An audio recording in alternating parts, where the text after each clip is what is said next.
syudad sang La Carlota, sa kada nga nagmaoy ginlabo ang gwardiya. Samtang sa syudad sang Sipalay, lalaki pilason matapos nga ginbuno sang kaupod sa ilimnan. Yaring balita nga aton gintutukan.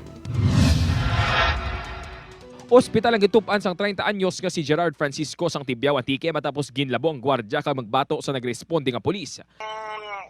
Doon nga sa kada, according niya nga mga kaupod sa may quarter. So mga sleepless nights sa may mapatay sa iya. Ginlabo ni Francisco ang gwardya, naigo naman ini sa tiil sang gintiro sa nagresponde nga kapulisan. Nagagalit sa quarter niya, tapos galagaw sa ang ato na gwardya na daw siya ang na-detail sa may dala sa espading daw istorya sa matungin labo ya. Nakaangko naman sang pila sa ulo kag tiil ang gwardya nga si Roman Tamayo. Kasong attempted murder at ubangon sang suspect kapadayon niya ginabulong sa ospital. Sa tuman kahulogbon ginbuno ni Felix Perolinong Abian nga si Henard Alionasa. Upod pa nga naginom-inom ang duwasang natabo ang krimen. Nagpalagyo pa si Perolino apang nadakpan man sa mga tanod sa barangay Kamindanan, Sipalay City. Padayon niya ginabulong ang biktima nga naigo sa dughan.